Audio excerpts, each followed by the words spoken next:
pertemuan hari ini. Suara saya kedengeran kan ya, teman-teman semua? Terdengar. Oke. Ya, sekali lagi Assalamualaikum warahmatullahi wabarakatuh. Hari ini kita akan melaksanakan kuliah pakar untuk mata kuliah pilihan identifikasi hambatan perkembangan. Hari ini tamunya adalah kebetulan sobat saya waktu saya S1 yang eh, sekarang bekerja atau statusnya adalah clinical child and adolescent psychologist. Uh, saya bacakan dulu ininya, isinya.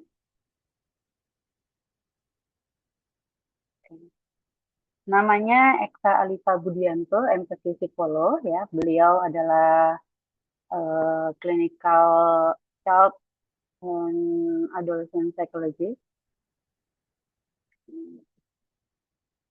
child and adolescent clinical psychologist, salah balik saya ya.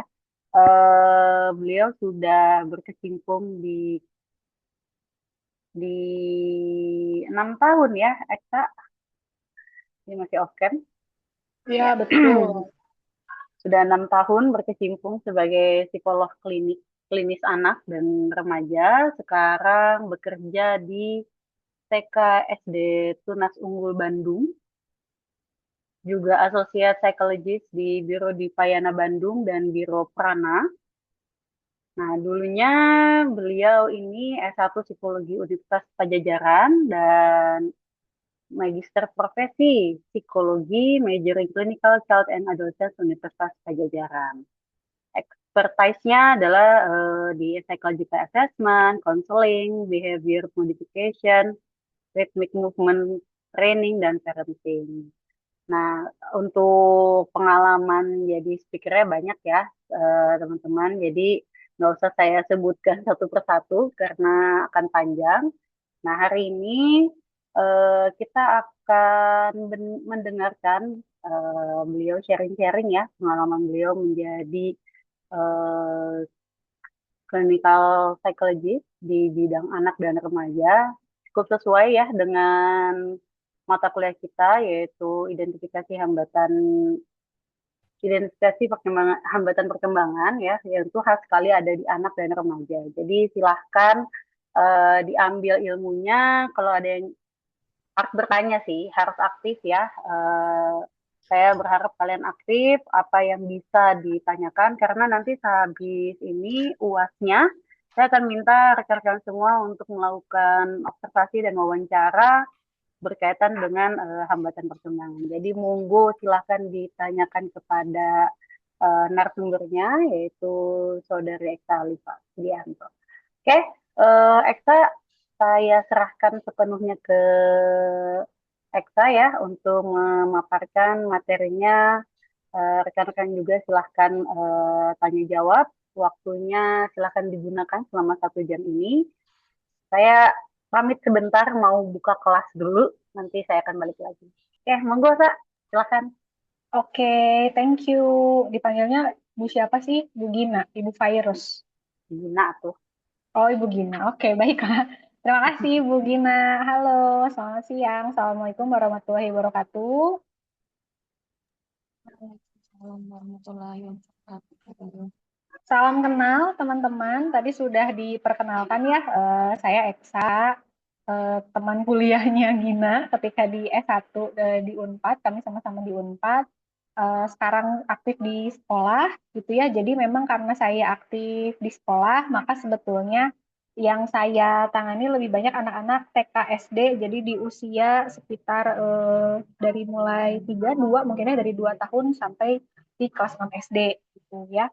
eh ini apa namanya sharing aja gitu ya. Ini mudah-mudahan jadi pemantik yang bisa bikin kita diskusi lebih banyak mengenai apa itu identifikasi hambatan perkembangan, akan gimana gitu ya. Dan memang pendekatannya pasti berbasis observasi dan interview. Jadi sebenarnya sejalan sama yang tadi Gina sampaikan gitu ya. Hari ini saya pengen ngajak teman-teman untuk lihat gimana sih sebenarnya proses identifikasi hambatan perkembangan terjadi di lapangan yang biasanya saya temui sehari-hari. Jujur biasanya yang kita pelajari di kelas itu biasanya beda banget sama apa yang kita temuin di lapangan gitu ya ketika praktek atau misalnya ketika nanti selesai itu kayaknya beda banget gitu ya. Nah, saya tuh nggak pernah nerima kasus dengan kalimat misalnya, Bu, kayaknya anak saya punya hambatan perkembangan. Enggak gitu ya. Tapi realita yang muncul di lapangan biasanya saya dapatnya itu adalah, Bu, anak saya nakal. Bu, anak saya nggak bisa diatur. Bu, anak saya kayaknya males deh. Dia nggak suka belajar. Bu, anak saya nggak patuh. Anak saya susah dibilangin dan seterusnya. Jadi, yang datang seringkali ke saya itu adalah label. Dan sebenarnya label ini bukan hambatan sebenarnya pada anak gitu ya. Jadi nggak ada tuh misalnya ketika kita mengidentifikasi hambatan, terus kita bilang memang hambatannya adalah anaknya malas, anaknya nggak patuh, itu tuh nggak ada gitu. Jadi dari awal memang tugas kita sebagai praktisi di bidang psikologi itu tugasnya memang bukan menghafalkan gejala gitu ya, tapi menerjemahkan apa yang disampaikan sama orang tua ataupun apa yang ditampilkan sama anak-anak di lapangan gitu ya. Jadi ada di balik nakal, di balik malas dan di balik tidak patuhnya itu yang harus kita cari tahu apa yang jadi hambatan sebenarnya. Nah, eh, kita harus seringkali gitu ya, kita harus ubah mindset kita gitu ya, coba atur lagi mindset kita. Jangan fokus sama label yang dikasih sama orang tua gitu ya, jangan fokus sama label yang dikasih sama guru juga mungkin ya, atau orang dewasa sekitarnya. Tapi coba kita lihat dari polanya gitu ya. Mulai dari polanya, mulai dari cari apa akar masalahnya gitu ya. Karena di balik label yang ada itu pasti sebetulnya tersimpan banyak sesuatu gitu ya, tersimpan banyak data, ada pola tertentu yang memang menggambarkan kenapa anak ini bisa berperilaku tertentu gitu ya. Karena saya di bidang anak, jadi maka saya mungkin akan lebih banyak kasih contohnya di bidang anak ya gitu. Tapi sebisa mungkin saya akan coba kaitkan juga kalau misalnya ini terjadi di remaja, di dewasa itu akan seperti apa. Nah, karena hampir semua masalah yang terlihat itu di bagian perilaku gitu ya, sehingga akhirnya kita melabel sesuatu gitu ya. Eh, Kalau biasanya saya pakai pendekatan tertentu ketika praktek, itu biasanya saya pakai pendekatan ini, namanya piramida belajar. Dari model piramida belajar ini sebenarnya kita jadi bisa paham kemampuan anak itu ternyata dibangunnya secara bertingkat dari fondasi sampai ke keterampilan kompleks yang sifatnya formal learning gitu ya. Bahkan sebenarnya piramida belajar ini tuh nggak cuma dipakai untuk belajar calistung pada anak gitu ya, tapi juga berkaitan dengan daily living skill-nya gitu ya. Terus kemudian bagaimana juga mereka berperilaku dalam kehidupan sehari-hari gitu. Nah, seringkali masalahnya muncul tuh di piramida paling atas. Jadi di yang kuning, di yang oranye, di yang biru, biasanya tuh muncul masalahnya di sana. Kayak misalnya ada masalah bahasa, misalnya kalau misalnya baca itu belum jelas misalnya, atau dia nggak paham-paham apa yang dia baca misalnya. Masalahnya ada di language gitu ya, tapi belum tentu itu jadi masalah utamanya gitu ya. Seringkali akarnya itu pasti di fondasi yang paling bawah, ada di sensis atau di sensori yang berupa penginderaan gitu ya, alat-alat indera kita itu yang sering kali jadi akar masalah pada anak gitu ya. Misalnya kita lihat tampilan kalau misalnya di kelas itu misalnya anaknya kelihatan nggak fokus gitu ya. Anak nggak fokus itu belum tentu masalahnya ada di atensi gitu. Terus kemudian bisa jadi ya gangguan-gangguan yang lain kalau misalnya kita telusuri, misalnya anaknya belum bisa nulis. Bukan berarti memang dia nggak bisa nulisnya gitu ya, tapi biasanya seringkali ada gangguan di sensori motornya atau di bagian sensisnya tadi yang mempengaruhi akhirnya kemampuan hal-hal yang lainnya gitu ya, termasuk kemampuan menulis dan membaca. Nah, alat utama yang sering kali pasti dipakai sama psikolog dan praktisi psikologi gitu ya, itu pasti observasi dan interview. Jadi sebenarnya kita tuh ngeidentifikasi hambatan perkembangan tuh bukan pakai tes formal. Tes formal itu sebenarnya hanya untuk mengkonfirmasi hipotesis atau dugaan kita aja gitu ya. Justru yang jadi apa ya, alat utama itu sebenarnya adalah observasi dan interview. Saya ingat banget kalau waktu dulu kuliah S1 gitu ya, dosen saya selalu bilang senjatanya anak-anak S1 psikologi itu adalah observasi dan di interview gitu ya, bukan di pemahaman tes, bukan di skill ngetes gitu ya, bukan di skill scoring gitu ya, tapi di gimana kita mengobservasi dan gimana kita menginterview seseorang gitu ya. Biasanya apa sih yang diobservasi? Mau di anak, mau di remaja, mau di dewasa gitu ya. Biasanya yang akan kita observasi adalah hal-hal ini gitu ya. Kita akan lihat dari aspek misalnya, dari aspek emosi kita akan melihat bagaimana anak bisa mengelola perasaannya. Apakah anak itu kenal atau tidak dengan perasaan yang sedang dia alami atau yang dirasakan sama orang lain. Gimana cara dia mengatasi si permasalahannya misalnya gitu. Terus kalau berkaitan sama pemahaman terhadap instruksi, reaksinya terhadap instruksi gimana ya? Spontan atau tidak? Cepat atau tidak? Tepat atau tidak gitu ya, dan seterusnya. Begitu pula ketika kita mengobservasi interaksi sosial, kita akan lihat kualitas hubungannya dengan orang lain bagaimana. Mudah nggak ya dia memulai hubungan dengan orang lain gitu ya? Sulit nggak ya dia berhubungan dengan orang lain gitu ya? Lalu kemudian kita lihat juga bagaimana dia bergerak secara motorik kasar, secara motorik halus, bagaimana ya geraknya, apakah misalnya kalau secara motorik kasar, apakah misalnya geraknya terarah atau enggak gitu ya, apakah dia duduk dengan tegak atau tidak, apakah dia berjalan dengan seimbang atau tidak, apakah ketika dia berlari kemudian berhenti tiba-tiba misalnya, apakah dia seimbang atau enggak gitu ya, dan apakah dia bisa mengontrol gerakannya atau tidak, itu secara motorik kasar. Motorik halus juga sama, apakah gerakannya kaku, apakah bertenaga, apakah misalnya hasil tulisannya rapih, ataukah misalnya jarak antar huruf dan antar katanya misalnya sangat rapat gitu ya, sehingga memang lebih sulit untuk dibaca, atau justru malah tidak, jaraknya sangat jauh misalnya, dan seterusnya gitu ya. Jadi hal-hal ini yang biasanya kita lihat, kita observasi, kita amati, untuk akhirnya kita bisa tahu sebenarnya hambatan perkembangan pada orang ini tuh apa sih? Dan ini pasti berlaku untuk semua orang, baik di anak maupun di dewasa. Nah, yang diharapkan dari observasi gitu ya, yang diharapkan adalah observasi yang spesifik dan deskriptif. Observasi yang efektif itu kita harus menghindari label umum dan fokus pada deskripsi perilaku gitu ya. Maksudnya gimana? Dibandingkan kita menuliskan bahwa anak tidak bisa mematuhi peraturan gitu ya, kita justru harus mengubah deskripsinya menjadi anak tidak merespon instruksi kita secara verbal. Karena dalam observasi itu kita tidak menilai anak itu tidak mengikuti instruksi gitu ya, itu sudah berupa penilaian dari kita gitu ya. Nah, sementara ketika observasi kita harus objektif mendeskripsikan apa yang memang jadi gambaran perilakunya anak gitu. Pun sama, anak menangis ketika temannya merebut mainan. Kita nggak bisa bilangnya adalah anak belum bisa meregulasi emosinya. Nah, bukan seperti itu, tapi adalah tadi anak menangis ketika, atau anak langsung menangis, atau anak menangis secara berlebihan disertai dengan teriakan ketika mainannya diambil.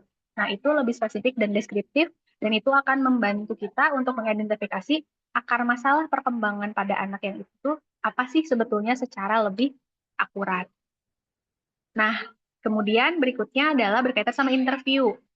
Interview ini juga adalah alat penting untuk kita bisa cari pola. Tujuan utama kita melakukan interview sebetulnya adalah kita itu lagi nyari pola perilaku dan riwayat perkembangan pada anak ataupun pada orang dewasa gitu ya. Nah, fokus interview ini pasti dua hal ini gitu ya. Riwayat perkembangan sejak dini gitu ya, lalu kemudian trigger atau pemicu perilaku yang muncul dalam keseharian. Jadi biasanya yang ditanya adalah apakah misalnya perkembangan anak dari lahir sampai sekarang gitu ya, ada keterlambatan atau tidak gitu ya, terus kemudian ada kesulitan atau kendala nggak ketika melalui si perkembangannya, itu dari riwayat perkembangan. Terus kemudian kalau dari eh, pemicu perilaku atau trigger, biasanya kita akan tanyakan di situasi apa misalnya anak tidak fokus, di situasi apa misalnya anak lebih sulit untuk mengelola emosinya gitu ya. Terus seberapa sering itu muncul, terus kemudian apa biasanya yang jadi pemicunya. Lalu kemudian pertanyaan-pertanyaan lain yang memang spesifik untuk kita jadi tahu, oh sampai akhirnya kita nemu ternyata perilaku ini tuh muncul hanya misalnya ketika situasi yang besar, hanya di kelas saja. Kalau individual ternyata dia bisa sama orang tuanya misalnya. Atau justru sebaliknya, kita jadi tahu, oh ternyata di rumah juga sama, di sekolah juga ternyata perilakunya sama gitu. Maka akhirnya kita jadi tahu, oh pola perilaku ini tuh muncul di beberapa situasi dan biasanya muncul saat kapan, disebabkan oleh apa gitu. Ini juga akan mempermudah kita untuk jadinya tahu apa sih sebenarnya yang jadi hambatan pada anak atau orang dewasa yang memang sedang memiliki problem gitu. Nah, setelah itu, ketika kita lakukan identifikasi, kita baru akan menggabungkan data observasi dan data interview, gitu ya. Dua sumber data ini itu akan jadi dasar kita untuk membuat hipotesis masalah, gitu ya, atau dugaan kira-kira anaknya tuh kenapa, gitu. Terus kemudian kalau misalnya kita gabungin data ini, kita tuh jadi bisa lebih paham, gitu ya, karena tadi kita jadi tahu. Misalnya, oh ternyata anak ini tuh bukan nggak bisa meregulasi emosi, tapi memang dia belum pernah diajarin caranya meregulasi emosi. Atau kemudian dia dicontohkan sama orang tuanya atau orang dewasa di sekitarnya cara yang memang kurang tepat gitu ya. Sehingga wajar ketika kita melakukan observasi, anaknya menampilkan perilaku tantrum yang berlebihan atau emosi yang berlebihan. Nah, kita jadi dapat pemahaman yang lebih baik terkait dengan kondisi anak. Dari situlah nanti kita bisa kasih tahu, oh ternyata hambatannya adalah anak ini perlu dilatih aja karena dia belum tahu caranya regulasi emosi. Misalnya kayak gitu kurang. Nah, notes yang perlu teman-teman perhatikan gitu ya berkaitan dengan observasi dan interview, coba latih observasi itu secara konsisten dan terstruktur gitu ya. Latih untuk kita mengobservasi kenapa sih orang ini begini, kenapa sih orang itu begitu, kenapa orang yang A berbeda dengan yang B gitu ya, apa yang membuat itu berbeda. Latih juga interview untuk gali informasi mendalam. Coba cari tahu dia berperilaku seperti itu tuh di mana aja, kapan aja, sering atau enggak, apakah itu sudah jadi kebiasaan atau memang hanya kebetulan-kebetulan saja gitu ya. Dan coba berpikir kritis dalam menganalisis setiap temuan-temuan yang memang kita lihat dari keseharian yang memang muncul. Nah, setiap perilaku teman-teman pada dasarnya adalah komunikasi. Jadi, pahami, bukan menilai, karena menilai itu bukan tugas kita sebetulnya, gitu ya. Tugas teman-teman itu adalah memahami kenapa perilaku itu bisa muncul. Dan karena setiap perilaku adalah komunikasi, gitu ya, pasti anak ini tuh punya cerita tertentu di balik perilakunya. Ada hal yang pengen dikomunikasikan dari perilakunya. Dan tugas kita adalah mendengarkan dengan hati dan memahaminya dengan bijak. Maka jadi hal yang penting kenapa orang-orang di bidang psikologi perlu banget dengan skill empati, skill mendengarkan, skill memahami. Karena memang inilah cara kita bisa memahami apa yang terjadi pada setiap individu. Nah, kurang lebih itu yang biasanya saya lakukan ketika melakukan praktek gitu ya atau ketika sedang mengidentifikasi perkembangan gitu ya hambatan perkembangan baik itu pada anak maupun remaja ataupun di dewasa juga sama gitu ya. Nah, coba kalau misalnya dari teman-teman mungkin ada yang mau sharing atau misalnya ada yang mau bertanya gitu ya berkaitan dengan hal ini, silahkan terbuka banget. Saya sengaja materi dari saya cuma sedikit karena saya berharap kita bisa lebih banyak diskusi di sini dan bisa lebih banyak tanya jawab apa yang biasanya dialami sama teman-teman ketika melakukan observasi dan interview ketika di lapangan. Silahkan. Oke, ayo pada bertanya nanti berkaitan dengan ininya, berkaitan dengan tugas UASnya. Cukup menarik ya dengan pengalaman-pengalaman narasumbernya di lapangan. Silahkan, ayo teman-teman semua. Saya juga berharap kalian on kamera ya. Monggo, silahkan. Ada nih yang raise hand. Alvina ya, boleh silahkan. Alvina boleh bertanya. Langsung aja. Baik, terima kasih banyak atas kesempatannya. Mungkin ini sharing dan bertanya atas keresahan saya sendiri juga. Jadi saya punya keponakan begitu. Nah, saya mau tahu kira-kira apakah itu masuk ke hambatan perkembangan atau tidak gitu. Karena kan saya lupa umurnya berapa, sekitar 3 sampai 4 tahun. Eh, jadi masih eh, belum TK kalau nggak salah. Nah, Oke. dia tuh sempat kayak misalnya ditanya gitu, cita-citanya apa gitu. Terus dia langsung jawab cita-citanya mau jadi YouTuber katanya. Terus Hmm. ditanya kan alasannya kenapa gitu. Hmm. Alasannya biar banyak followers gitu.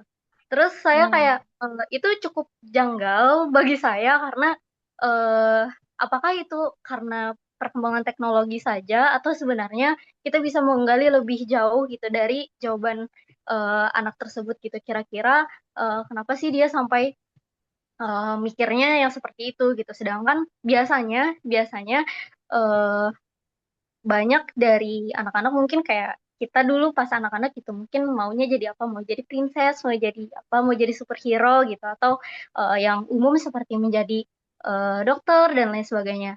Apakah itu hanya bagian dari pengaruh media sosial sekarang begitu, dan mungkin sebagai konteks juga dia tuh orang tuanya cukup sibuk dan kurang bisa mendampingi gitu, sehingga apabila ada apa-apa jadi kayak nah HP gitu buat buat apa, buat nonton gitu, dan itu kurang bisa dikontrol gitu. Dan saya cukup concern dengan dengan situasi tersebut gitu, sehingga eh, dari mana saya bisa memulai untuk mengidentifikasi apakah perlu perbaikan atau mungkin perlu ada yang bisa saya bantu dari situasi yang saya lihat. Mungkin itu sih kira-kira gambaran besar. Terima Oke, kasih. terima kasih. Memang biasanya keresahan kita muncul dari keluarga sendiri, teman-teman gitu ya. Awal mula kita ketertarikannya biasanya dari teman terdekat, dari keluarga, itu pasti sering muncul. Pertama, apakah yang tadi itu masuk hambatan perkembangan atau enggak? Ini kan sebenarnya lebih kepada jawabannya tidak umum, benar nggak? Kalau yang saya tangkap gitu ya. Jadi yang biasanya disampaikan itu nggak umum, beda sama teman-teman yang lain. Apakah itu hambatan atau enggak? Oke, kita definisikan hambatan perkembangan. Kita definisikan hambatan perkembangan itu sebagai sesuatu yang memang berbeda daripada yang seharusnya gitu. Jadi kita memang biasanya punya garis batas gitu. Garis batasnya apa? Usia biasanya secara kronologis. Usia ini berkaitan dengan tahapan perkembangan gitu. Maka di usia tertentu dia masuk tahapan perkembangan tertentu gitu ya. Dari bayi lahir sampai ke dia nanti meninggal itu kan ada tahapan perkembangannya, makanya kita belajar lifespan development kan gitu ya. Karena itu perkembangan sepanjang hayat gitu. Nah, yang menjadi hambatan itu dibilang sebagai hambatan adalah ketika dia tidak bisa memenuhi si garis batasnya. Misalnya kalau di umur 3 tahun, tadi kan kurang lebih umurnya 3-4 tahun ya gitu, karena tadi dia belum TK. Coba saya mau tanya dulu, menurut teman-teman, boleh ngomong langsung, boleh di chat, di komen juga nggak apa-apa ya, di kolom chat juga boleh. Menurut teman-teman, secara kemampuan bahasa, apa yang harus sudah bisa dilakukan sama anak umur 3 tahun? Coba kira-kira apa yang sudah bisa dilakukan, apa yang sudah bisa dikerjakan dalam lingkup bahasa gitu ya, di anak usia 3 tahun. Harus udah bisa ngapain? Nggak ada yang komen. Gin, udah belajar belum Gin? Mereka Gin? Maaf, maaf. Nah, Kak, Mereka udah belajar belum development udah tuh. Mereka kan tahapan udah perkembangan? lewat. Kan? Udah, Udah kan? udah, Coba, udah. makanya aku bertanya, eh, di umur 3 tahun, secara bahasa, kira-kira harusnya anak tuh bisa ngapain? Nggak ada yang Ini komen loh, gitu? Nggak ada yang ayo, komen. ayo dibuka. Nah, tuh ada tuh, Paha. Nih, ada yang, oh, oke, bisa menggabungkan kata jadi kalimat sederhana. Oke, lagi. Ada lagi nggak?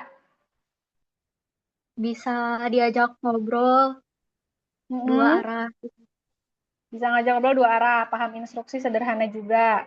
Oke, tidak ada yang salah, tapi juga kurang tepat sedikit aja gitu. Kenapa kurang tepatnya? Gini teman-teman, ketika kita lihat tahapan perkembangan dari setiap aspek itu pasti ada ada indikatornya.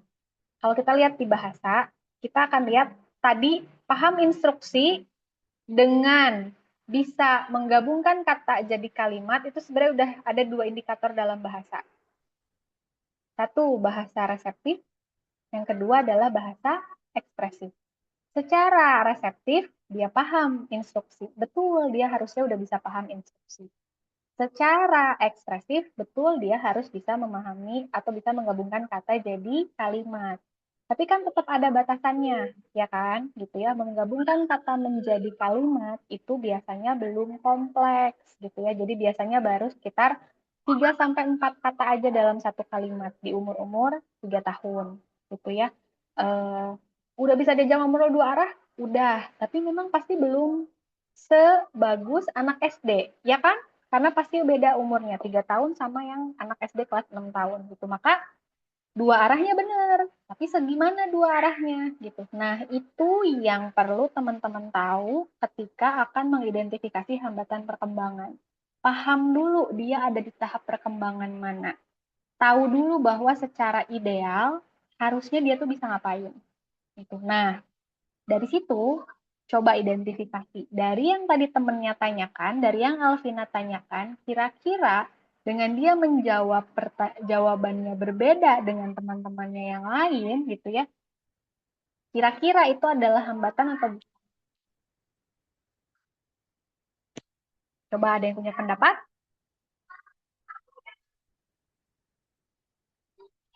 Ada yang mau berpendapat? Nggak ada yang ini ya, nggak ada yang salah, nggak ada yang gimana-gimana ya. Bebas kok, kita boleh berpendapat apapun gitu ya. Tapi hintnya adalah sebetulnya anak ini hanya menjawab dengan berbeda saja, gitu ya. Bahwa dia pengen jadi ini, jadi itu, jadi itu dan segala macam, tapi berbeda dengan teman-teman kebanyakan. Dan kita yang melihat kenapa akhirnya mungkin Alvina merasa bahwa ini kok beda sih sama sama anak-anak yang lain seusianya gitu. Kok kayaknya udah jauh banget pengennya jadi YouTuber, kok kayaknya pengennya punya banyak follower gitu. Padahal umurnya masih 3 tahun gitu ya. Apakah ini hambatan atau enggak? Enggak sebenarnya. Kenapa gitu ya?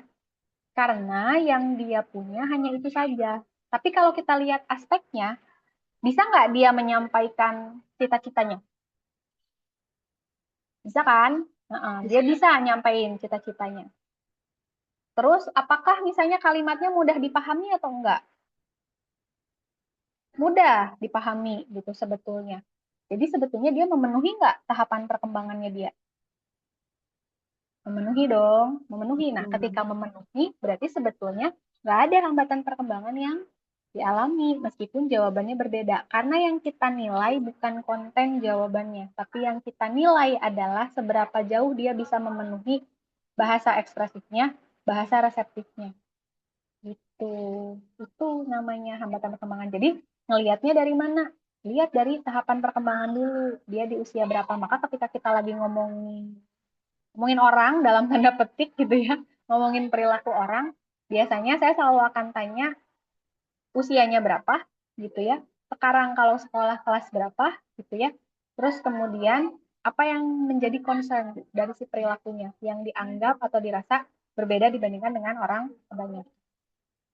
Itu biasanya yang di ini ya, mudah-mudahan bisa menjawab. Jadi kalau misalnya tadi kan udah dapet kan kuliah terkait dengan perkembangannya, nah itu yang harus jadi patokan utama. Jadi teman-teman tuh harus udah punya si teori itu tuh ada di kepala teman-teman. Oh, kalau misalnya 3 tahun berarti dia tahap perkembangannya preschool. Oh, kalau misalnya dia di umurnya 7 tahun berarti dia adalah anak awal.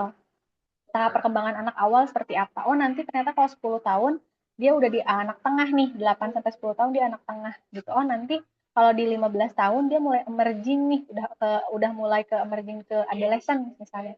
Nanti ke 20 dia nanti udah mulai masuk tahapan dewasa awal misalnya gitu ya. Nanti 25 atau ke 30 bahkan ya gitu ya. Nanti masuk ke dewasa tengah gitu. Nah, teman-teman harus sudah tahu itu karena teman-teman juga perlu tahu bahwa setiap tahap punya ciri khasnya masing-masing. Dan jangan lupa sebenarnya yang kita observasi biasanya nggak cuma satu aspek, tapi semua aspek. Motorik kasarnya, motorik halusnya, bahasanya, terus kemudian cara di emosinya, sosialnya, gitu ya. Biasanya 5 aspek ini adalah 5 aspek utama yang perlu kita observasi, perlu kita interview ketika kita melihat perilaku tertentu pada seorang. Gitu. Ada lagi?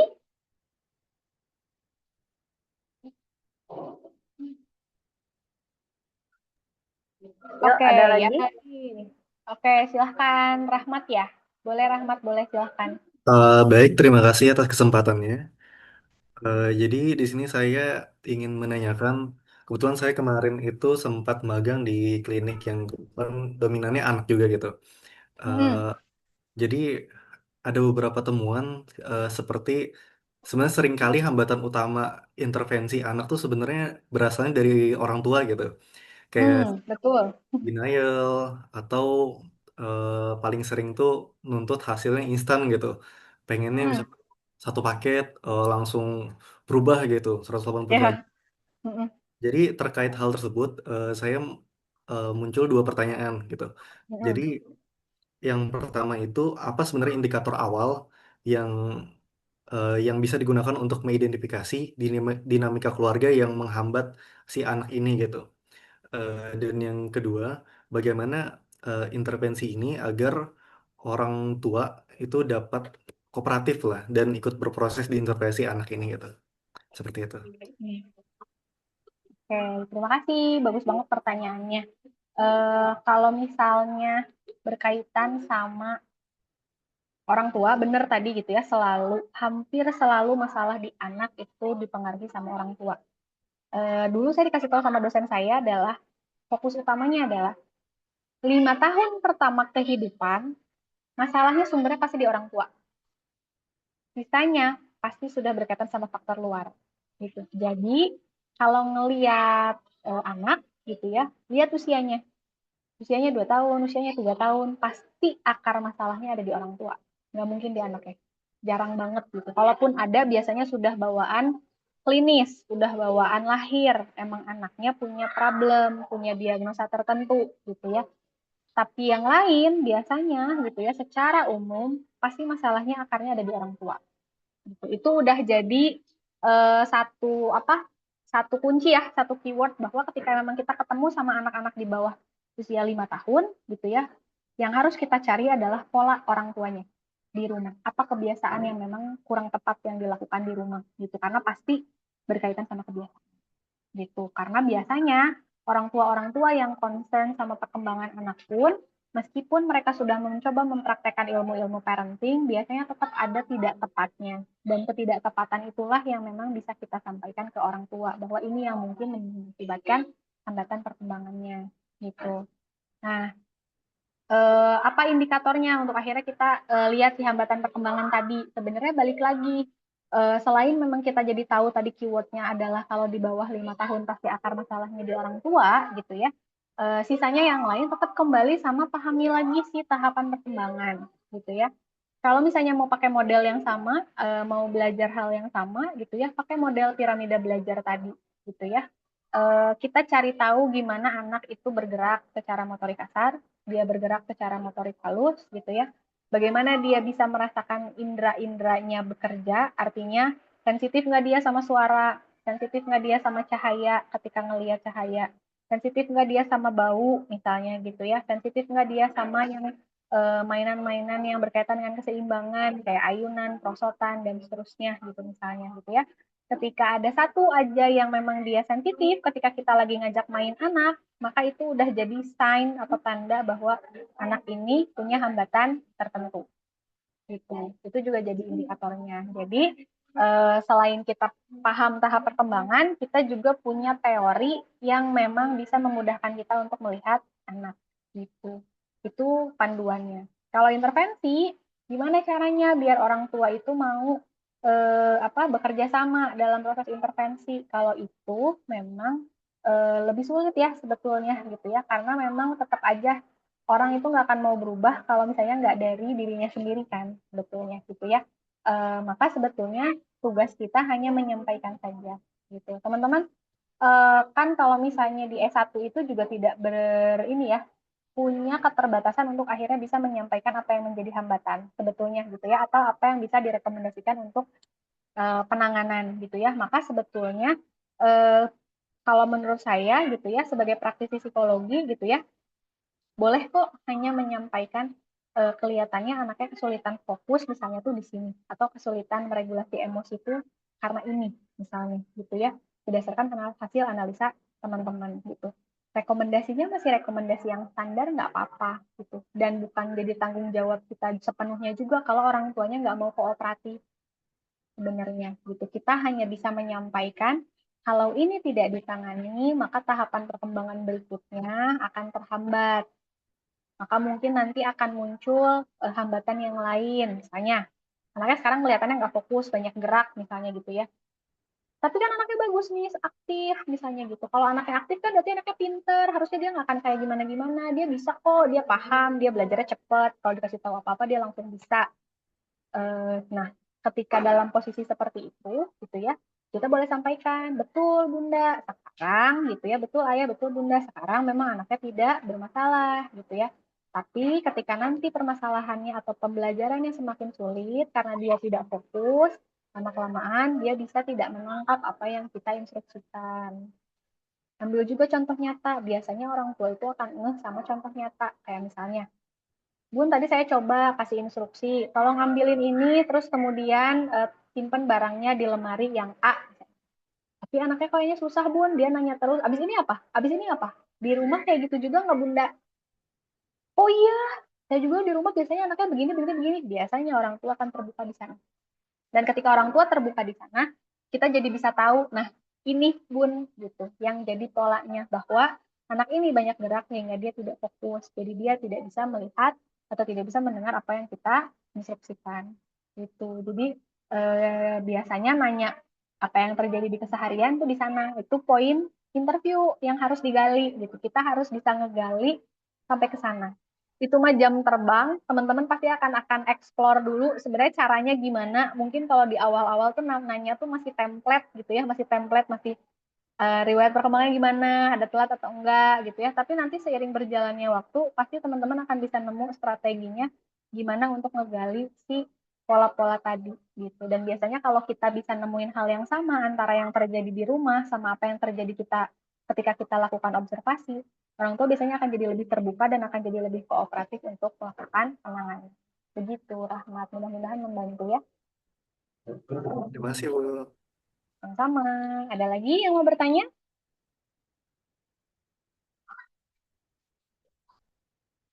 Oke, ada dua yang mau bertanya. Mau Farid dulu, mau Hoirunisa dulu. Nisa aja dulu, Bu.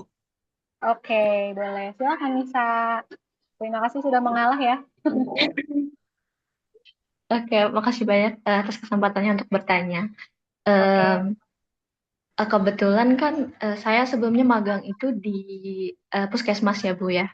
Terus saya itu sering diajak sama pihak KIA itu untuk keliling sekolah nih buat screening-screening tentang atensi dan segala macam. Terus kebanyakan itu ditemui itu masalah berhubungan dengan digital parenting nih Bu. Kira-kira menurut Ibu tuh seberapa penting sih digital parenting itu di era kita yang modern ini? Karena dari temuan yang kemarin itu kayak yang banyak yang orang tua yang permasalahkan kayak kok anak saya tuh kalau diajak ngomong tuh susah fokus ya, atau kayak yang kalau disuruh tuh responnya lambat ya. Terus kan saya tuh pasti nanya kan, dia biasanya di rumah mainnya sama siapa Bu? Terus kegiatannya aktivitasnya apa? Terus karena keponakan saya juga seperti itu, maksudnya karena kan sekarang orang tua kebanyakan dua-duanya kerja ya Bu ya.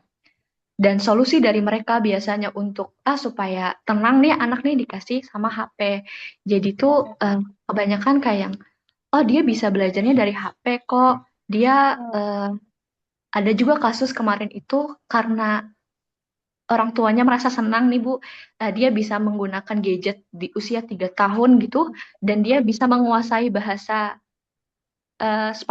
bahasa Inggris atau bahasa asing gitu.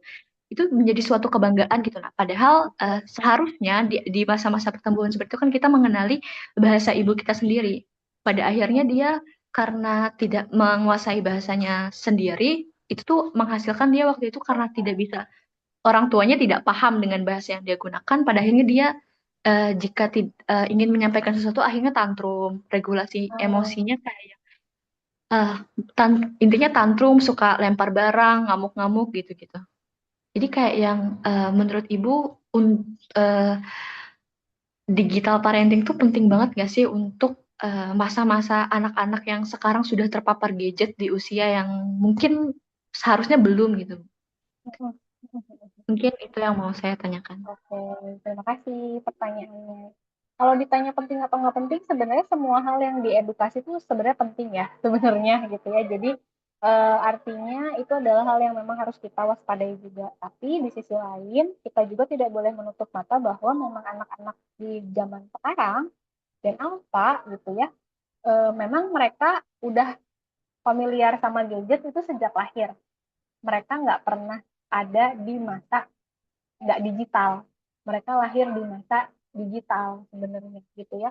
Jadi sebenarnya yang harus kita waspadai gitu ya, atau yang harus kita jadikan concern kalau menurut saya pribadi adalah bukan jadi nggak ngebolehin anak pakai gadgetnya, tapi dicari jalan tengahnya gitu. Jadi misalnya dikasih jalan tengah itu artinya adalah kita mengapresiasi bahwa betul si handphone ini atau gadget ini bisa dipakai untuk belajar, betul kita apresiasi dan kita akhirnya jadi punya data bahwa anaknya bisa belajar dengan cepat ketika menggunakan media visual, ya kan, gitu dengan gadget. Kita jadi punya data itu, gitu.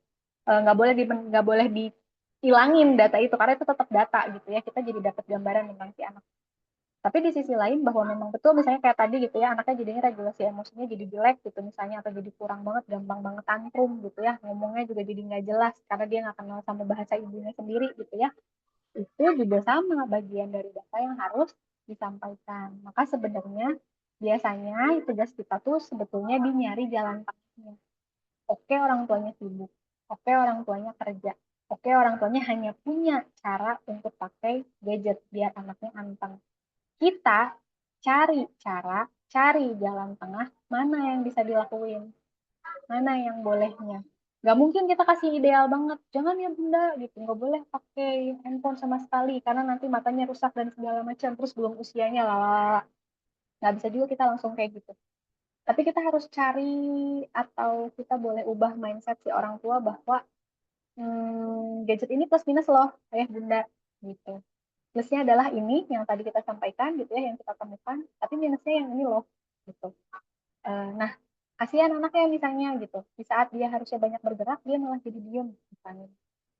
Tapi bukan berarti nggak boleh pakai gadget, boleh pakai gadget misalnya disampaikan. Kalau saya biasanya kasih alternatifnya adalah setelah anaknya melakukan tugasnya, artinya dia sudah bergerak hari itu, dia sudah olahraga hari itu, dia sudah beresin, mencoba belajar beresin mainannya sendiri, bekas makannya sendiri, misalnya gitu ya. Dia boleh dapat gadget, tapi dengan batas waktu. Misalnya, jadikan gadget itu sebagai reward gitu. Jadi itu bisa nggak menghilangkan. Jadi kita tidak menyalahkan orang tua gitu, tapi kita berusaha memahami sudut pandang si orang tua mengapa dia melakukan hal tersebut gitu ya, lalu kita mencari jalan tengahnya mana yang paling realistis untuk dilakukan gitu.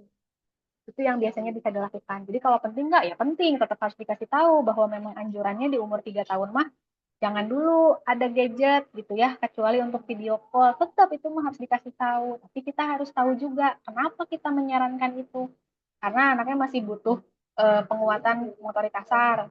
Dia harus latihan lari, dia harus latihan berdiri, dia harus duduk dengan tegak gitu. Tapi dia kalau duduk anteng kok, dia bisa duduk dengan tenang. Coba ambil gadgetnya gitu. Jadi kita tantangin orang tuanya.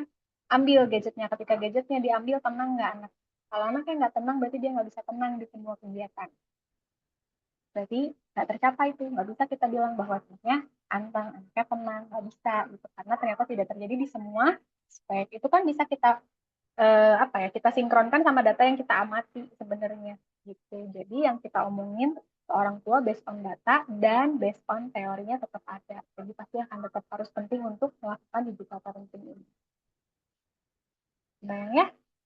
Oke, tapi jangan meluas ke bagaimana mengintervensi ya teman-teman. Kita fokuskan kembali bagaimana mengobservasi dan menginterview, oke?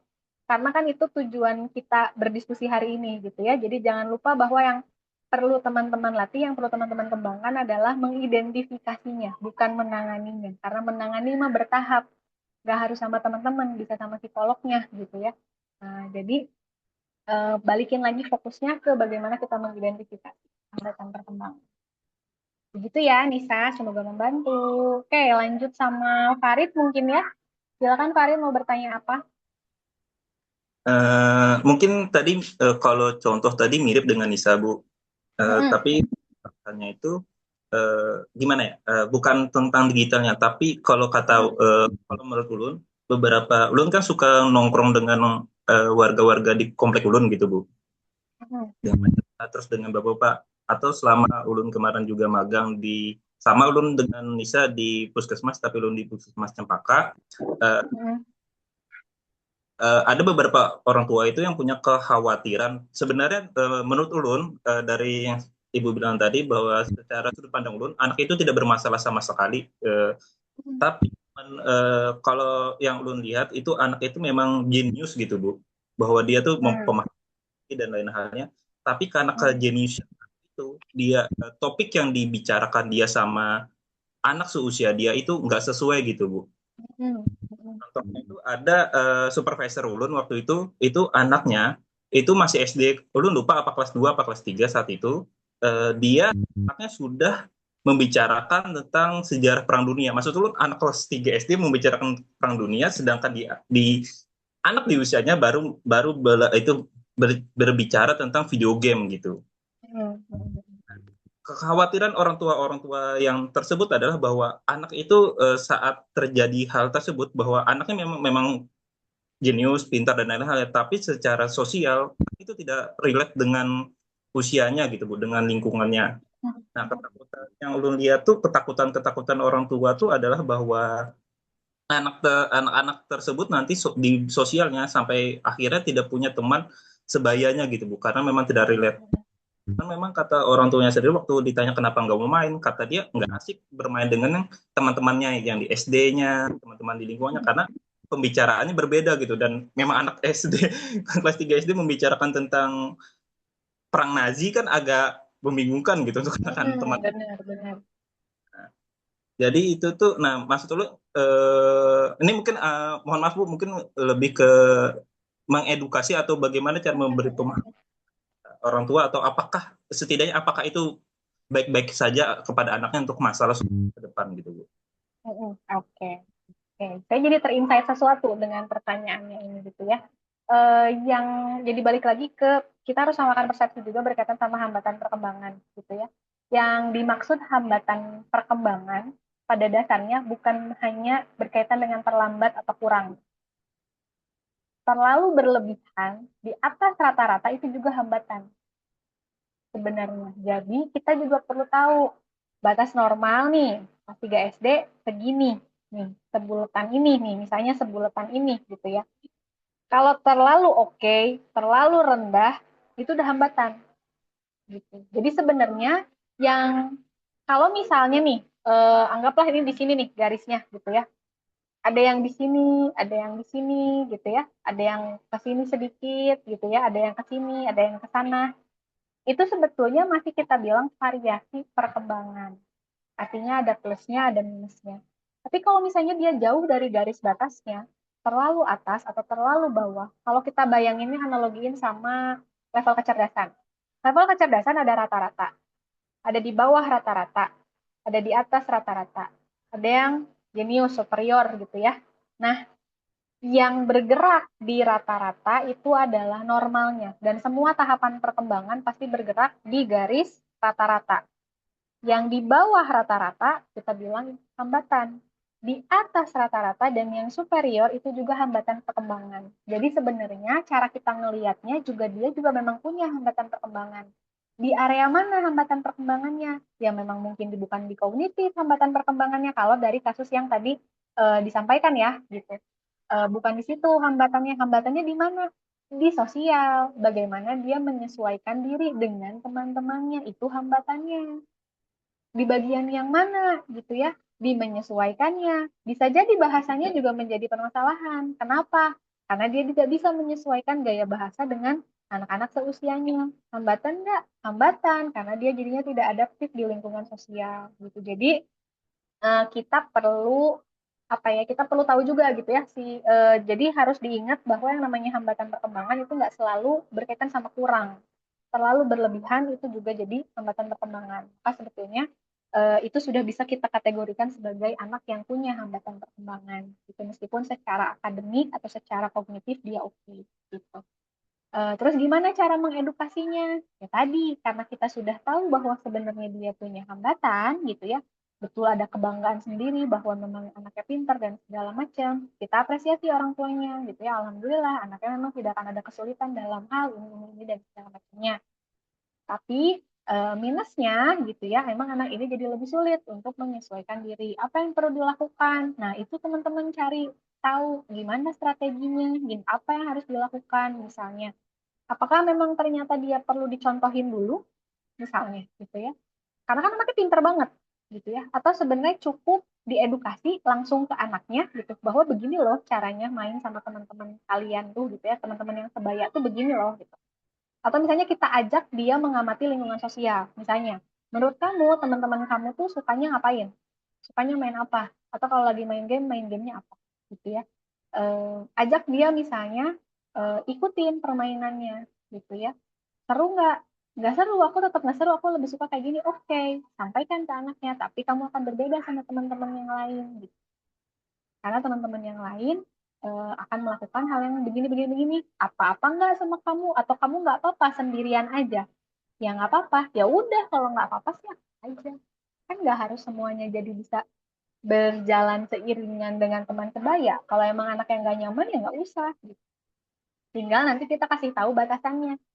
Di permainan dia boleh sendiri, tapi ketika masanya dia harus bekerja sama, dia harus latihan yang namanya kerja sama. Gimana caranya ngedengerin pendapat orang lain, gimana caranya dia ngungkapin pendapatnya dia, gimana dia tuh nggak boleh dominan gitu ya, dan seterusnya gitu. Itu mah bagian dari langkah penanganan kalau yang dibilang namanya mungkin terapi perilaku. Nah, ini salah satunya bentuknya adalah terapi perilaku. Kita memodifikasi perilaku yang memang kita harapkan muncul pada anak. Gitu. Itu salah satu cara mengedukasinya, gitu ya. Mudah-mudahan bisa menjawab. Ada lagi mungkin?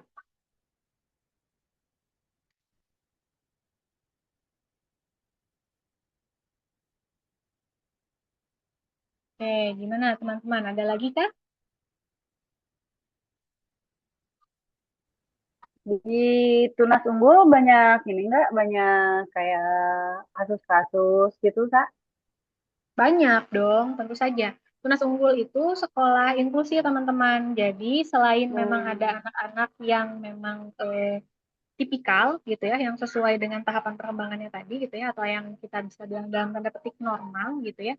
Ada juga anak-anak yang berkebutuhan khususnya gitu ya. Jadi ada anak-anak yang punya diagnosa autism, ada yang memang sensory processing disorder, itu ada yang memang borderline intellectual functioning itu ada juga gitu ya. Jadi beberapa sih itu karena memang sekolahnya inklusi. Pun anak-anak yang reguler gitu ya, atau anak-anak yang memang tipikal tadi juga banyak, justru yang jadi banyak pertanyaan tuh sama kayak teman-teman gitu ya, justru anak-anak yang sebenarnya anak-anak pinter banget gitu ya, tapi misalnya dia banyak gerak, dia nggak fokus, dia misalnya masih tantrum padahal anaknya udah kelas 3, masih gampang nangis gitu ya di kelas 2 gitu, atau misalnya di kelas 3 atau kelas 4 eksplorasi berkaitan dengan dunia digitalnya terlalu berlebihan misalnya gitu ya, itu juga ada gitu ya. Nah, tapi tadi eh, seringkali balik lagi sama materi yang tadi saya sampaikan ya gitu ya, seringkali itu tuh cuman hasil, cuman akibat si perilaku tadi tuh muncul tuh cuman akibat, tapi bukan akar masalahnya gitu. Karena biasanya setelah dilihat-lihat akar masalahnya adalah satu, dia kurang gerak, secara gerak motorik kasar dia tidak seimbang, dia tidak bisa duduk dengan tenang misalnya gitu, dia tidak bisa memilah mana informasi yang harus diperhatikan dan enggak misalnya gitu. Akhirnya balik lagi ke fondasi belajar yang paling dasarnya. Jadi seringkali yang ditemuin di sekolah tuh kayak gitu. Jadi wajar terjadi kalau teman-teman juga nemuin hal serupa. Lagi sekarang memang ini ya sangat-sangat khas sekali, stimulasinya kurang, jadi semua semua jadi ini ya Jadi Apalagi berefek gitu. anak-anak lahir COVID misalnya gitu kan. Terus atau enggak mereka COVID 2 tahun tuh misalnya sekarang mungkin waktu itu dia COVID pas baru masuk SMP misalnya gitu. Baru masuk tuh akhirnya pas kelas 3 SMP. Problem nggak? Problem. Satu, dia nggak kenal sama teman-temannya gitu. Kedua, dia nggak tahu belajarnya kayak gimana. Terhambat nggak? Terhambat. Karena ketika adaptasi di lingkungan sosial juga jadi beda sama teman-temannya. Sama akademik juga jadinya kesulitan juga ngikutinnya. Jadi banyak sebenarnya faktor-faktor tersebut. Kalau Eksa sendiri ada menangani remaja nggak, Kak? Remaja, kalau remaja di 15, 16, 17 tahun jarang sebenarnya. Paling banyak itu memang kelas 6 lah, kelas 5, kelas 6 SD gitu ya. Berarti kan umurnya sekitar 12 tahunan ya, kurang lebih 12 tahun. Itu yang paling sering gitu. Jadi itu yang masuk Biasanya sih sebenarnya. masalah apa? Kalau di remaja yang paling sering muncul terkait masalah apa? Cemas kalau sekarang. Yang paling sering muncul malah cemas. Kecemasan yang muncul tuh biasanya bawaan, bukan bawaan. Itu tuh kayak masalah yang udah ada dari sebelum-sebelumnya, tapi kayak dibiarin gitu. Jadi dibiarin, nggak ditanganin, terus itu muncul terus kayak gitu biasanya. Nah, terus kalau yang berkaitan sama cemas, nggak lanjut. Oke. Lanjut. Nah, yang biasanya berkaitan sama si cemas ini, akhirnya biasanya tampilannya kayak aman-aman aja di kelas, tapi diem, pasif banget, hanya menjawab ketika ditanya. Terus kalaupun menjawab seadanya gitu ya. Setelah dilihat, diamati jelas perilakunya secara individual, barulah kelihatan bahwa gejala cemasnya tuh banyak. Nanti kalau misalnya ditanya kenapa cemas gitu, iya misalnya kalau aku bisa, aku nggak bisa. Pada umumnya remaja akan membandingkan dia sama orang lain tuh kayak gimana. Muncullah misalnya nanti konflik-konflik sama teman, antara konflik anak populer sama enggak. Gitu. Itu yang sering muncul. Jadi karena di sekolah sangat khas sekali ya. Bagi masalah remaja ya pasti hubungannya dengan teman gitu kan. Kok saya tidak bisa ikut di circle itu, peers itu dan lain sebagainya. Oke, ada lagi teman-teman yang mau bertanya satu pertanyaan lagi deh. Ini Amalia sudah resen, silahkan. Baik Bu, terima kasih atas kesempatannya. Jadi gini, saya tuh penasaran aja tuh gimana kayak gitu. Jadi saya ada keponakan yang usianya tuh kelas 2 SD mungkin sekitar 7 atau 8 tahun. Nah, jadi dia ini kalau secara non akademis dia tuh pintar kayak gitu Bu. Untuk bersosialisasi pun dia bagus gitu, untuk beradaptasi dengan sosialnya tuh, lingkungan sekitarnya tuh bagus, dan untuk berteman juga sangat merangkul teman-temannya begitu untuk non akademis. Tapi kalau misalnya untuk akademis dia ini sulit kayak gitu Bu. Bahkan sampai sekarang pun kelas 2 SD dia belum bisa baca, belum bisa membaca, mengeja kayak gitu, belum bisa kayak gitu Bu. Dan kayak untuk berhitung tuh juga baru bisa sampai di angka 10, dan itu pun masih ada yang terbolak-balik kayak gitu huruf angkanya kayak gitu. Nah, kalau misalnya seperti itu bagaimana Bu? Oke. Kan tadi kita lihat ada yang namanya piramida belajar ya, gitu ya. Dan akhirnya sebelum anak itu bisa sampai ke level dia bisa melakukan calistung dengan baik, itu pondasi di bagian bawahnya itu harus bisa dikuasai dulu sebenarnya, gitu ya. Nah, maka apa yang perlu dilakukan? Observasi dari si pondasi-pondasi dasarnya itu, mana yang memang belum bisa dilakukan. Ada nggak gitu ya? Sama, yang dilihat tetap sama sih, dari motorik kasar gimana, dari motorik halus gimana, bahasanya gimana, emosinya seperti apa, sosialnya seperti apa. 5 aspek ini tetap harus dilihat. Apapun kasusnya, 5 aspek ini harus selalu dilihat duluan gitu ya. Baru setelah itu ketika interview biasanya kita nanti akan cari polanya. Apa sih yang kira-kira yang menyebabkan tuh? Kan bisa jadi kalau misalnya anaknya belum bisa baca. Bisa jadi satu, stimulasinya tadi kurang. Emang nggak pernah diajarin baca gitu ya. Bisa jadi yang kedua memang faktor anaknya. Anaknya memang belum bisa fokus gitu ya. Terus kemudian di rumah juga sama. karena nggak bisa fokus gitu ya. Atau misalnya yang ketiga, anaknya udah dilatih berkali-kali, di sekolah dilatih, diulang sama gurunya, di rumah juga dilatih lagi sama orang tuanya, bahkan dia udah les juga, tapi dia tetap nggak bisa. Nah, ini kan tiga ini tuh kan beda semua si gambaran masalah anaknya gitu ya. Tapi sebenarnya sama-sama tampilannya adalah nggak bisa baca gitu. Nah, maka akhirnya setelah kita ngelihat si 5 aspek tadi, baru kita gabungin dari hasil interviewnya gitu. Sebenarnya dari hasil interview itu apa diagnosanya, atau bukan diagnosa mungkin ya, tapi apa hipotesisnya. Setelah kita dapat hipotesis, anggaplah misalnya, oh dia memang kurang terstimulasi gitu ya, dia belum bisa duduk dengan tenang, dia belum bisa ngerespon instruksi secara spontan gitu ya. Lalu kemudian misalnya dia juga belum hafal semua huruf misalnya, maka memang akhirnya dia jadinya susah nginget huruf, ketika mau baca tuh dia susah ngingetnya misalnya. Dapat nih 3 data ini dari observasi. Dari interview juga sama, ternyata udah les, ternyata udah ini, udah itu, segala macam, tapi anaknya nggak berkembang-berkembang. Oke, kita jadi tahu nih, kita harus nyari tahu lagi kan. Barulah dari sini kita pakai si tes formal. Karena yang mempengaruhi kemampuan untuk akademik pasti berkaitan sama kecerdasan. Baru kita lakukan tes formalnya, kita cek kecerdasannya. Kalau dicek ternyata kecerdasannya memang di bawah rata-rata, dapat lagi penguat dari hipotesisnya. Wajar, anaknya nggak bisa baca, karena memang secara kapasitas kecerdasan ternyata di bawah rata-rata atau bahkan jauh di bawah rata-rata gitu. Terus kalau misalnya kecerdasannya ternyata aman-aman aja, kenapa? Kok bisa tapi dia udah dilesin segala macam, kok dia tetap nggak bisa? Nah, tadi kan dapat datanya adalah dia masih belum bisa duduk dengan tenang, dia belum bisa fokus gitu ya, dia belum bisa merespon instruksi secara verbal. Cari apa nih yang mendasari hal ini gitu ya. Kenapa dia nggak bisa duduk tenang? Jalannya gimana? Seimbang nggak? Gitu. Dia bisa nggak ngontrol gerakannya? Gitu. Kalau buat ngontrol gerakannya aja dia nggak bisa, gimana dia bisa duduk dengan tenang?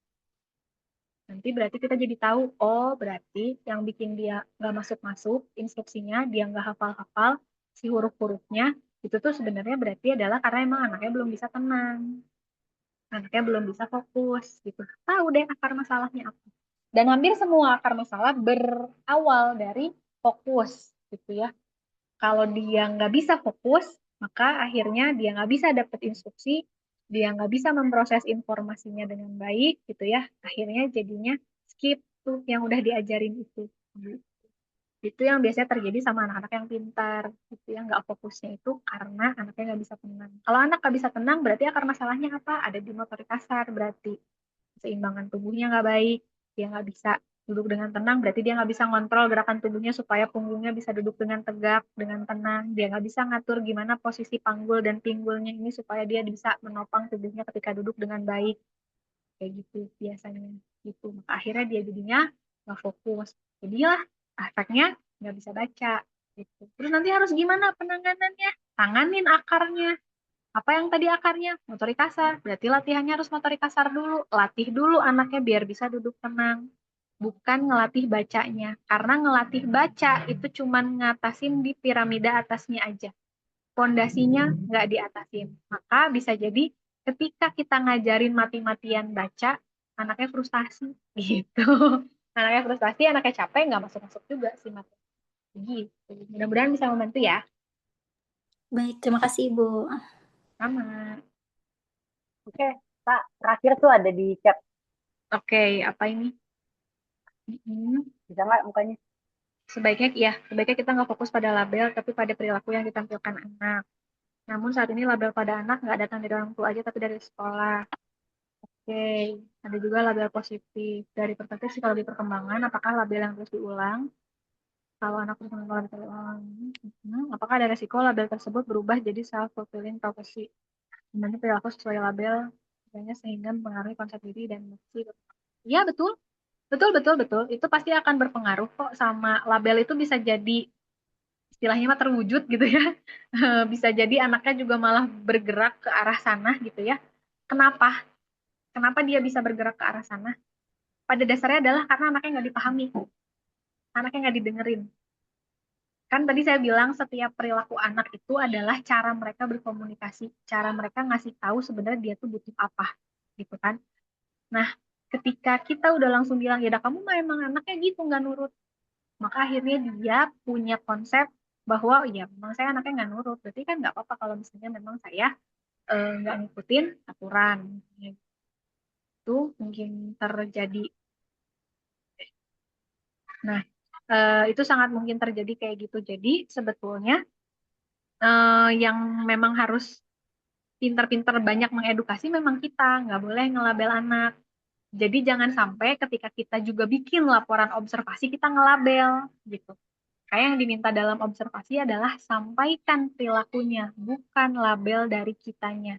Jangan bilang anak nggak patuh, tapi anak tidak merespon instruksi dari kita. Jangan bilang anaknya belum bisa mengekspresikan emosinya, tapi anak memang belum kenal sama ekspresi emosinya gitu. Jadi banyak hal gitu. Jangan bilang bahwa anak ini motorik kasarnya jelek, bukan gitu. Tapi anaknya tidak bisa berjalan dengan seimbang. Anaknya tidak bisa melompat dengan seimbang gitu.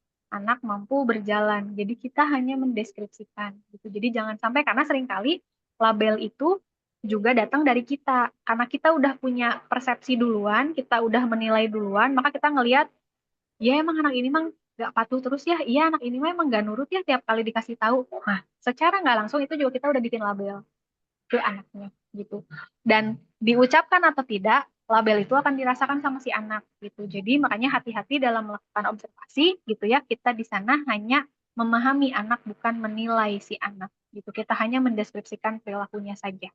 Kesimpulannya apa? Nggak bisa kita cuma lihat dari observasi. Makanya ada observasi, ada interview, ada tes formal. Karena kita nggak boleh hanya lihat dari sisi observasi aja gitu. Disitulah akhirnya kita berusaha berhati-hati untuk tidak melabel gitu. Jadi kalau kita dari diri kita sendiri udah membatasi diri kita untuk jangan sampai kita ngelabel anak gitu ya, itu akan apa ya? Jadi kayak bawaan gitu loh. Jadi kayak inner value kita setiap kali kita kemana-mana, kita ketemu guru, kita ketemu orang tua, kita tuh akan berusaha meluruskan. Enggak bunda gitu. Anaknya tuh bukan nggak nurut, anaknya nurut kok. Kalau dikasih tahu sebenarnya bisa gitu. Tapi kita ngasih taunya harus pelan-pelan misalnya. Atau kita ngasih taunya harus dengan bahasa yang singkat, dia bisa denger gitu. Kalau bunda terlalu banyak kasih instruksi, anaknya nggak fokus, nggak bisa ngikutin. Dari mana dapetnya? Dari kita ngobservasi. Gitu. Jadi itu yang bisa kita sampaikan ke orang tua supaya memang si label ini nggak terus-terusan dikasih ke anak sehingga akhirnya tadi terbahlah jadi self-fulfilling prophecy tadi. Begitu. Kayak gitu ya, panggilannya Ode. Gitu ya, Ode. Oke. Mungkin segitu ya, saya kalau kita menunggu sampai banyak, lama, Kak. Betul, betul. Oke. Mungkin seperti itu untuk kuliah pakar. Sangat-sangat berterima kasih kepada Eka, kepada teman-teman semua yang sudah hadir hari ini, yang sudah bertanya ya. Banyak sekali sebenarnya ilmu ya. Saya juga sebagai dosen dan psikolog juga, oh jadi banyak hal yang perlu saya benahi juga untuk saya nanti menangani klien gitu ya. Karena kalau saya kan klinis umum ya, gitu kan semua ditangani. Kalau Ibu Eksa ini karena fokusnya adalah sudah fokus ke anak dan remaja, jadi sangat khas sekali yang akan ditangani itu adalah anak dan remaja.